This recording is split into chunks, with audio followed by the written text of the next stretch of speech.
Okay, so I'm cycling up to the University of Alberta in my velomobile.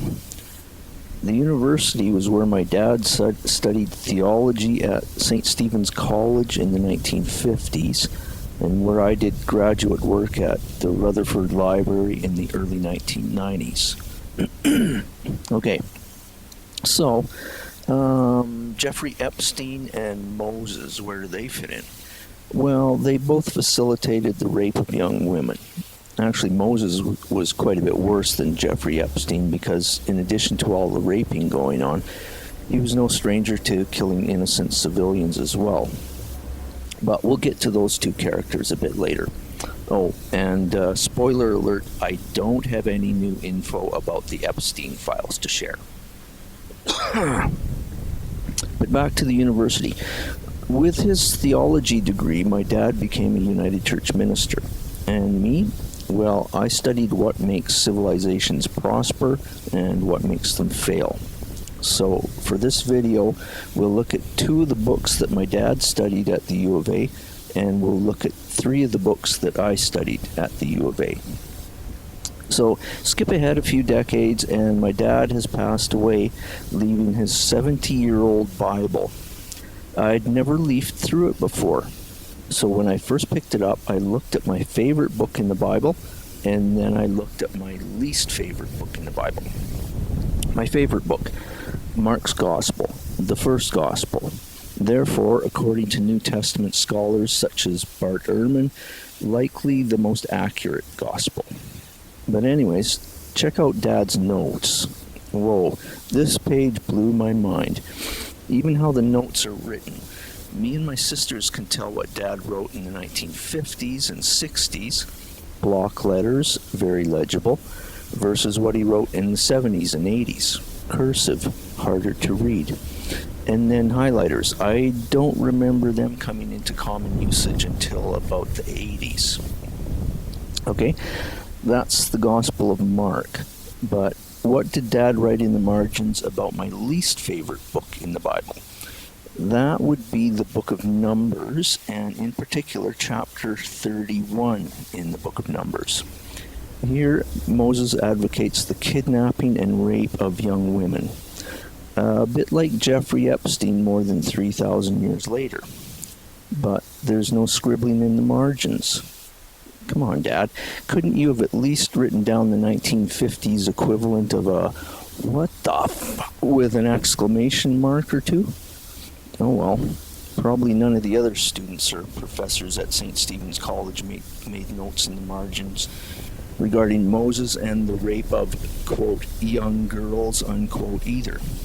Or maybe instead they read the King James Bible. Then Moses would have called for the rape of, quote, women children, unquote.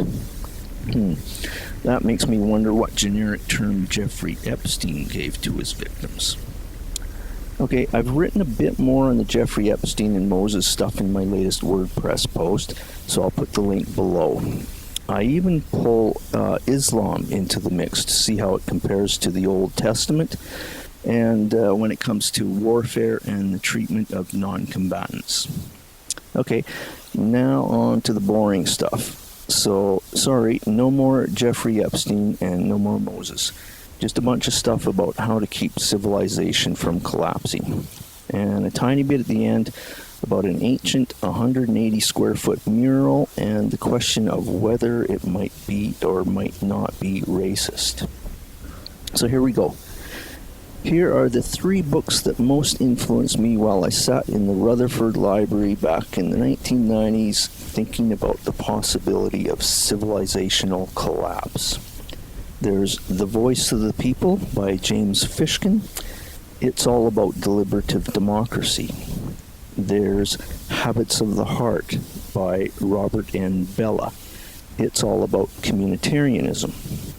And there's Getting the Connections Right by Jay Rosen. It's all about civic journalism. Now, check out the video here ahead. I think it's just in a few seconds.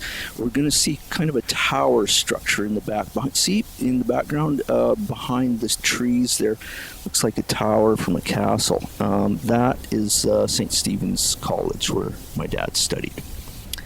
Anyways, back to those 3 books. What are they all about? Well, I explain a lot of it in my other videos in this playlist, so I'll put a link below. But here are some very short descriptions. Deliberative democracy. It's when politicians suddenly realize that some decisions are far too important to be made by politicians. It doesn't happen very often, but it does happen. My videos number 8 and number 10 are probably best for more background on this. Oh, and on the video again, off to the right, just you can't really see them. There's a bunch of trees covering it, but yeah, it's totally obscured by trees on the extreme right here. That's the Rutherford Library. Where was I? Okay, communitarianism. Well, it's community. At its most basic, it's simply getting a better balance between freedoms and responsibilities.